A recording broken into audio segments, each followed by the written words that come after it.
Russia Ukraine യുദ്ധത്തിൽ പല ഞെട്ടിപ്പിക്കുന്ന വഴിത്തിരിവുകൾ കഴിഞ്ഞ 24 മണിക്കൂറിനുള്ളിൽ തന്നെ സംഭവിച്ചിട്ടുണ്ട്. 12 ദിവസത്തെ സമയപരിധി മാത്രമേ നിങ്ങൾക്കുള്ളിൽ. അതിനുള്ളിൽ ഈ യുദ്ധത്തെ എത്രയും പെട്ടെന്ന് അവസാനിപ്പിക്കുക. ഇല്ലെങ്കിൽ നിങ്ങൾ ചിന്തിക്കുന്നതിനും അപ്പുറമുള്ള പ്രശ്നങ്ങൾ ഞങ്ങൾ നൽകുമെന്ന് ട്രംപ് എപ്പോഴാണോ പറഞ്ഞത് അന്നു മുതൽ റഷ്യയുടെ ഏരിയൽ അറ്റാക്സും മിസൈൽ അറ്റാക്സും എല്ലാം ഉക്രൈനുള്ളിൽ പുതിയൊരു പരിണാമത്തോടു കൂടി തന്നെ സംഭവിക്കാൻ തുടങ്ങി. ഇതിനു മുൻപ് സംഭവിച്ചതിനേക്കാൾ വളരെ വ്യത്യസ്തമായിട്ടാണ് ഇപ്പോൾ സംഭവിക്കുന്ന കാര്യങ്ങൾ. റഷ്യ ഇപ്പോൾ ഉപയോഗിക്കുന്ന മിസൈലുകളുടെ എണ്ണം കുറവാണെങ്കിലും അതിലൂടെ ഉണ്ടാകുന്ന നഷ്ടങ്ങളുടെ എണ്ണം വളരെ വർദ്ധിച്ചിട്ടുണ്ട്. ഇതിനെക്കുറിച്ചാണ് നമ്മൾ അറിയാൻ പോകുന്നത്. ഒരു ട്രെയിനിങ് യൂണിറ്റിനെ ആക്രമിച്ചതിൽ 200-ലധികം പേർ മരിച്ചിട്ടുള്ളതായി റഷ്യയുടെ മിനിസ്ട്രി ഓഫ് ഡിഫൻസ് ഒഫീഷ്യലായി കൺഫേം ചെയ്തിട്ടുണ്ട്. എന്ത് സംഭവിച്ചു എന്നുള്ളത് ഈ വീഡിയോയിലൂടെ വിശദമായി അറിയാം.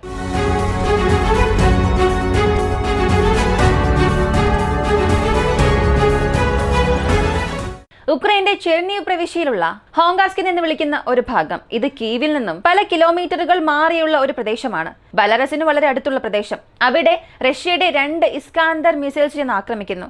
ഈ ആക്രമണം അവസാനിച്ചതിന് ശേഷം ഒരു ഡ്രോൺ ഫുട്ടേജ് റഷ്യ പുറത്തുവിട്ടു.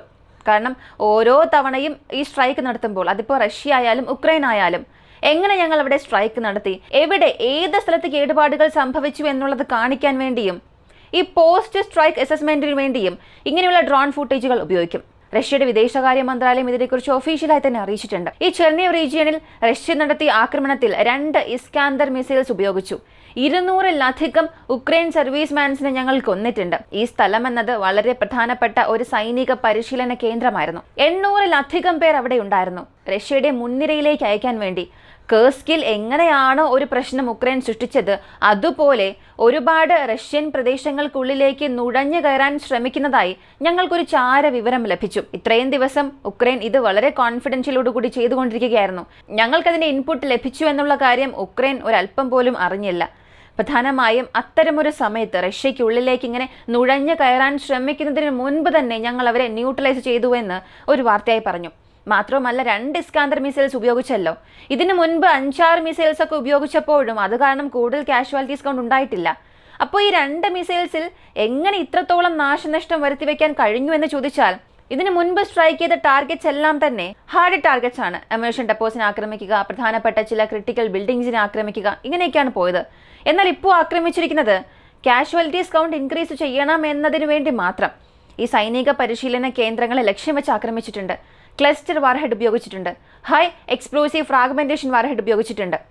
ഇത് രണ്ട് മിഷന് വേണ്ടി അകത്ത് ഉപയോഗിച്ചിട്ടുണ്ട്. ഈ ക്ലസ്റ്റർ വാർഹെഡ് പൊട്ടിത്തെറിക്കുന്ന ആ ഒരു റേഡിയസ് നോക്കിയാൽ കുറഞ്ഞത് 300 മീറ്ററിലധികമുണ്ട്. ഈ ഡ്രോൺ ഫുട്ടേജ് ഒക്കെ വളരെ ഉയരത്തിൽ നിന്നാണ് ഇത് ക്യാപ്ചർ ചെയ്തിരിക്കുന്നത്. താഴെ വീഴുന്ന ക്ലസ്റ്റർ ബോംബ്സ് 18-ലധികം എക്സ്പ്ലോഷൻസ് താഴെ സംഭവിച്ചിട്ടുണ്ട്. ഈ വീണ റേഡിയസ് 300 മീറ്ററോളം ഉണ്ട്. കൂടുതലായും ആ ഒരു പ്രദേശത്തുള്ള ആർമി ട്രെയിനിങ് യൂണിറ്റ് ഉള്ള ഈ കെട്ടിടങ്ങളെല്ലാം തന്നെ ഈ ഒരു റേഡിയസിനുള്ളിൽ വന്നിട്ടുണ്ട്. അപ്പോൾ ഈ ക്ലസ്റ്റർ ബോംബുകൾ കാരണം കൂടുതൽ നാശനഷ്ടം അവിടെ സംഭവിച്ചു. മാത്രവുമല്ല, അവർക്കാവശ്യമായ ഈ ആയുധങ്ങൾ സ്റ്റോർ ചെയ്ത് വെച്ചിട്ടുണ്ടല്ലോ, അതിനെ നശിപ്പിക്കാനായി ഹൈ ഫ്രാഗ്മെന്റേഷൻ വാർഹെഡുള്ള മിസൈൽസും ഉപയോഗിച്ചിട്ടുണ്ട്. ഇത് രണ്ടും കൃത്യമായി അതിൻ്റെ ലക്ഷ്യത്തെ നിർവീര്യമാക്കിയിട്ടുണ്ട്. ഈ കൃത്യമായ കണക്ക് ഇപ്പോൾ വരെയും അറിയില്ല. ഉക്രൈൻ 3 പേർ മരിച്ചുവെന്ന് മാത്രമേ പറയുന്നുള്ളൂ. എന്നാൽ അവിടെ നിന്ന് വരുന്ന ഈ ദൃശ്യങ്ങളൊക്കെ കാണുമ്പോൾ റഷ്യ പറഞ്ഞ 200 എന്ന കൗണ്ട് സത്യമായിരിക്കാൻ സാധ്യതയുണ്ട്. കുറഞ്ഞത് ഒരു ട്രിപ്പിൾ ഡിജിറ്റ് അറ്റൈൻ ചെയ്യാൻ സാധ്യതയുണ്ട്. 80 മുതൽ 100 സൈനികരെങ്കിലും അവിടെ മരിച്ചിരിക്കാൻ സാധ്യതകളുണ്ട്. കാരണം ആ ഒരു അറ്റാക്കിന്റെ വീര്യത അത്രത്തോളം ഉണ്ടായിരുന്നു. മാത്രവുമല്ല, 4 അൺഗൈഡഡ് ബോംബ്സ് അതേ പ്രദേശത്തേക്ക് അയച്ചു. അതായത് ഇസ്കാന്ദർ സ്ട്രൈക്ക് നടന്ന അടുത്ത ഒരു 40-50 മിനിറ്റിനുള്ളിൽ തന്നെ ഇങ്ങനെ ഒരു സ്ട്രൈക്കും റഷ്യ അവിടെ നടത്തി. അപ്പോൾ ഈ ഒരു 2 സ്ട്രൈക്കും ചേർത്ത് വെച്ച് നോക്കിയാൽ റഷ്യ പറയുന്ന ആ കൗണ്ട് തീർച്ചയായും അവിടെ മാച്ച് ആകുന്നുണ്ട്. ഉക്രൈൻ ഒരല്പം പോലും പ്രതീക്ഷിക്കാത്ത സമയത്ത്, അൺഎക്സ്പെക്റ്റഡ് ടൈമിൽ റഷ്യ ഇത്തരമൊരു സ്ട്രൈക്ക് നടത്തിയിട്ടുണ്ട്. മിക്ക രാജ്യങ്ങളും റഷ്യക്കെതിരെയുള്ള അവരുടെ ഈ ഒരു അപലപനങ്ങൾ അറിയിച്ചിട്ടുണ്ട്. സത്യത്തിൽ ഉക്രൈൻ ഇപ്പോൾ അങ്ങനെ സ്തംഭിച്ചു നിൽക്കുകയാണ്.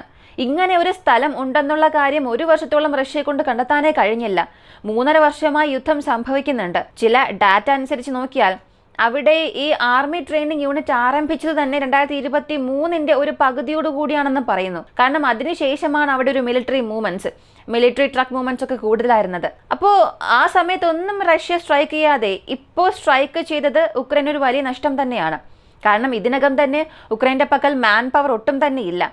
അങ്ങനെയുള്ള സമയത്ത് 200-ലധികം പേർ ഒറ്റ സമയത്ത് മരിച്ചത് ഉക്രൈന് വീണ്ടും വലിയ നഷ്ടമാണ്. ഇന്നലെയാണ് ചില സൈനിക അധികാരികളെ സെൻട്രൽ പ്രിസൺ സ്ട്രൈക്കിൽ കൊന്നത്. ഈ സാബ്രോസേഷ്യ ഫ്രണ്ടിൽ വെച്ച് ഉക്രൈൻ അവരെ നഷ്ടപ്പെടുത്തി. അപ്പോൾ ഇത് വീണ്ടും അവർക്കൊരു വലിയ പ്രശ്നമായി മാറിയിട്ടുണ്ട്. എന്നാൽ ഇവയ്ക്കെല്ലാം ഒരു കാരണമായി പറയുന്നത് ഒരേ ഒരു വ്യക്തിയാണ്, ട്രംപ്. 12 ദിവസത്തെ സമയപരിധി റഷ്യയ്ക്ക് നൽകിയതിനു ശേഷം 6 പ്രധാനപ്പെട്ട സ്ട്രൈക്ക് നടക്കിയിട്ടുണ്ട്. അതിൽ ഒന്ന് മാത്രമാണിത്. വീണ്ടും ഈയൊരു സ്ട്രൈക്കിന്റെ വീര്യം എത്രത്തോളം അധികമാകാൻ പോകുന്നു, എത്രത്തോളം ക്രിട്ടിക്കൽ ഇൻഫ്രാസ്ട്രക്ചറിനെ ഇവർ ആക്രമിക്കാൻ പോകുന്നു എന്നുള്ളതൊന്നും പുറത്തറിയില്ല. ദിമിത്രി മെദ്വദേവ് ഇന്നും ഒരു സ്റ്റേറ്റ്മെന്റിൽ പറഞ്ഞിട്ടുണ്ട്. മാധ്യമങ്ങളായിരുന്നു അദ്ദേഹത്തോട് ഒരു ചോദ്യം ചോദിച്ചത്. ട്രംപ് എത്രയോ തവണ ഇങ്ങനൊരു മുന്നറിയിപ്പ് നൽകിയിട്ടുണ്ട്. നിങ്ങൾ നിങ്ങളുടെ സ്പെഷ്യൽ മിലിറ്ററി ഓപ്പറേഷൻ ഗോൾസിൽ നിന്നും തിരികെ പോകണം, യുദ്ധം അവസാനിപ്പിക്കണം എന്നൊക്കെ പറയുന്നുണ്ട്. പക്ഷെ നിങ്ങൾ ഇപ്പോഴും അറ്റാക്ക് നടത്തുന്നുണ്ട്. ഇത് നിങ്ങളുടെ സമ്പദ് വ്യവസ്ഥയെ ബാധിക്കില്ലേ, നിങ്ങളുടെ എക്കണോമിയെ ബാധിക്കില്ലേ, അമേരിക്കയുടെ ത്രെഡിനെ നിങ്ങൾ കൺസിഡർ ചെയ്യുന്നില്ലേ എന്ന് ചോദിച്ചപ്പോൾ റഷ്യയ്ക്ക് ആരും ത്രെഡ് അല്ല. ഇവിടെ റഷ്യയെ കോർണർ ചെയ്യണമെന്ന് ചിന്തിക്കുകയാണെങ്കിൽ യൂറോപ്പിന്റെ എനർജി ഇൻഫ്രാസ്ട്രക്ചർ തന്നെ അവിടെ സ്റ്റേബിൾ ആവുകയില്ല. അപ്പോൾ റഷ്യയെ കോർണർ ചെയ്യണമെന്ന് ചിന്തിച്ച് യൂറോപ്പിനെ തന്നെ ട്രംപ് പണിഷ് ചെയ്യുകയാണ്. അദ്ദേഹം എന്ത് സ്റ്റേറ്റ്മെന്റ് നൽകിയാലും ശരി, ആ ഭാഗത്ത് നിന്ന് ഏത് ഭീഷണി വന്നാലും ശരി, ഞങ്ങളുടെ അറ്റാക്കിന്റെ വീര്യം വീണ്ടും അധികമാകും, കുറയുകയില്ല എന്ന് പറഞ്ഞു. അപ്പോൾ പുടിൻ, ഈ വശത്തെ ട്രംപ്, ഈ 2 പേരും എത്രയും പെട്ടെന്ന് സംസാരിച്ചില്ല എന്നുണ്ടെങ്കിൽ ഉക്രൈനുള്ളിൽ സംഭവിക്കുന്ന റഷ്യയുടെ അറ്റാക്ക് എന്നത് വീണ്ടും അധികമാകും. എനിക്ക് അറിയാവുന്നിടത്തോളം അടുത്ത് വീണ്ടും ഒരു 10 ദിവസമുണ്ട്. ഈ 10 ദിവസത്തിനുള്ളിൽ ഏതെങ്കിലും ഒരു ഫോൺ കോൾ ഈ 2 നേതാക്കന്മാർക്കും ഇടയിൽ സംഭവിക്കാനുള്ള സാധ്യതയുണ്ട്. അത് നടന്നവസാനിച്ചതിനു ശേഷം ട്രംപ് വീണ്ടും വന്നൊരു കാര്യം ക്ലെയിം ചെയ്യും. അതെ, റഷ്യയ്ക്കും ഉക്രൈനും ഇടയിൽ ഒരു ടെമ്പററി സീസ് ഫയർ കൊണ്ടുവരാൻ പുടിൻ അഗ്രി ചെയ്തിട്ടുണ്ട്. ഇത് പൂർണ്ണമായും എനിക്ക് ലഭിച്ചൊരു വിജയമാണ്. എൻ്റെ വാക്കിന് വിലമതിച്ച് റഷ്യ ഇങ്ങനൊരു സീസ് ഫയർ കൊണ്ടുവന്നു എന്നൊക്കെ പറയും. ഇതൊക്കെ നടക്കാനും സാധ്യതയുണ്ട്. എന്നാൽ ഈ 10 ദിവസം അവസാനിക്കുന്നതിനുള്ളിൽ എന്തൊക്കെ സംഭവിക്കും എന്നുള്ളത് ഊഹിക്കാനേ സാധിക്കുന്നില്ല. ഇതിനിടയിൽ ഉക്രൈൻ ഒരു പ്രധാനപ്പെട്ട ഐലാൻഡ് ക്യാപ്ചർ ചെയ്തിട്ടുണ്ട്. റഷ്യയുടെ കൺട്രോളിൽ ഉണ്ടായിരുന്ന പ്രദേശമാണ്. കേഴ്സന് അടുത്തുള്ള കരിങ്കടലിലെ വളരെ പ്രധാനപ്പെട്ട ദ്വീപ്. ഇതിനെക്കുറിച്ചുള്ള കൂടുതൽ വിവരങ്ങളൊന്നും അറിയില്ല. അവിടെ 10-ലധികം റഷ്യൻ സൈനികരെ കൊന്നിട്ട് ഐലാൻഡ് ഇപ്പോൾ ക്യാപ്ചർ ചെയ്തിട്ടുണ്ട്. ഇന്നലെ കരിങ്കടൽ പ്രദേശത്ത് ഉക്രൈൻ അവരുടെ പല സൂയിസൈഡ് ഡ്രോൺസ് അവിടെ ഉപയോഗിച്ചിട്ടുണ്ട്. അവിടെ നിർത്തിവെച്ചിരുന്ന റഷ്യയുടെ ഈ ചെറിയ ബോട്ട്സിനെ, ട്രാൻസ്പോർട്ടേഷൻ ബോട്ട്സിനെ എല്ലാം നശിപ്പിച്ചിട്ട് പെട്ടെന്നൊരു സ്ട്രൈക്ക് അവിടെ ലോഞ്ച് ചെയ്തിട്ടുണ്ട്. ഇതിൽ ഉക്രൈൻ ഒരു വിജയം ലഭിച്ചിട്ടുണ്ട്. ശരി, ഇത് ഉക്രൈൻ ഒരു വലിയ വിജയം തന്നെയാണ്. അപ്പോൾ റഷ്യയ്ക്ക് ഇതൊരു വലിയ നഷ്ടമാണോ എന്നൊക്കെ ചോദിച്ചാൽ, ഈ ഐലാൻഡിനെ പിടിച്ചെടുത്തതിലൂടെ സ്ട്രാറ്റജിക്കലി എത്രത്തോളം ഒരു അപ്പർ ഹാൻഡ് ഉക്രൈൻ നൽകുമെന്നുള്ളതൊന്നും അറിയില്ല. കാരണം ഈ ഐലാൻഡ്, ഈ സ്നേക്ക് ഐലാൻഡ് പോലെ വളരെ പ്രധാനപ്പെട്ട വാല്യൂബിൾ ഐലാൻഡ് ഒന്നും അല്ല. ഇതിപ്പോൾ ഉക്രൈന്റെ നിയന്ത്രണത്തിലാണെങ്കിലും ഇല്ലെങ്കിലും റഷ്യയുടെ സ്ട്രൈക്ക് എന്നത് ഒരിക്കലും അവസാനിക്കില്ല. അത് ഉക്രൈനിൽ സംഭവിച്ചുകൊണ്ടിരിക്കും. എന്നാൽ ഒരു വിധത്തിൽ ഇതെങ്ങനെ ഉക്രൈന് ഉപയോഗപ്രദമാകുമെന്ന് ചോദിച്ചാൽ, റഷ്യ വീണ്ടും ആ ഒരു പ്രദേശത്തെ പിടിച്ചെടുക്കാതെ വിടുകയാണെങ്കിൽ ഉക്രൈന് ഹയസ്റ്റ് സർവൈലൻസ് ചാൻസ് അവിടെ നൽകും. സർവൈലൻസിന് വേണ്ടി അതിനൊരു ബേസ് ആക്കി മാറ്റി റഷ്യയുടെ ബ്ലാക്ക് സീ ഫ്ലീറ്റിൽ സൂയിസൈഡ് ഡ്രോൺസ് ഇവിടെ നിന്നും ലോഞ്ച് ചെയ്യും. എന്നിട്ട് ഇങ്ങനെയുള്ള കാര്യങ്ങൾ ഉക്രൈൻ ചെയ്യാനും സാധ്യതയുണ്ട്. എന്നാൽ ഈ ഐലാൻഡ് വളരെ ചെറുതായതുകൊണ്ട് തന്നെ എത്രത്തോളം ഇത് ഉക്രൈനെ കൊണ്ട് ഹോൾഡ് ചെയ്യാൻ കഴിയും, റഷ്യ തിരികെ ഇത് ക്യാപ്ചർ ചെയ്യാൻ ശ്രമിക്കും ഇല്ലയോ എന്നുള്ളതൊക്കെ ഒരു വലിയ ചോദ്യം തന്നെയാണ്. ഈ ഒരു വീഡിയോയെക്കുറിച്ചുള്ള നിങ്ങളുടെ അഭിപ്രായം കമന്റിൽ പറയുക. 20 സർവീസ് വാൻസിലധികം മരിച്ചിട്ടുണ്ടെന്ന് റഷ്യ ഒരു ക്ലെയിം നടത്തിയിട്ടുണ്ട്. ഒഫീഷ്യലായി മിനിസ്ട്രി ഓഫ് ഡിഫൻസും ഈ ഒരു സ്റ്റേറ്റ്മെന്റ് നൽകി. എന്നാൽ ഉക്രൈൻ 3 പേർ മരിച്ചു എന്നാണ് പറയുന്നത്. ഇതിനിടയിൽ എരിയുന്ന തീയിൽ എണ്ണ ഒഴിക്കുന്നത് പോലെ ട്രംപാണ് ഇതിന് കാരണമായി പറയുന്നത്. ഇതിനെക്കുറിച്ച് നിങ്ങൾ എന്താണ് കരുതുന്നത്? കമന്റിൽ പറയുക. റഷ്യ നടത്തിയ ഈ ഒരു സ്ട്രൈക്കിന് ആരായിരിക്കും കാരണം? ട്രംപിന്റെ ഒരു സ്റ്റേറ്റ്മെന്റ് ആയിരിക്കുമോ കാരണം? അല്ലെങ്കിൽ റഷ്യയുടെ ഗോൾസ് അവിടെ മറ്റെന്തെങ്കിലും ആയിരിക്കുമോ? നിങ്ങളുടെ അഭിപ്രായങ്ങൾ കമന്റിൽ പ്രതീക്ഷിക്കുന്നു. കൂടുതൽ അപ്ഡേറ്റ്സ് അറിയാനായി വോയിസ് ഓഫ് വിക്കിയെ നമ്മുടെ ചാനൽ സബ്സ്ക്രൈബ് ചെയ്യുക. മറ്റൊരു വീഡിയോയുമായി വീണ്ടും കാണാം.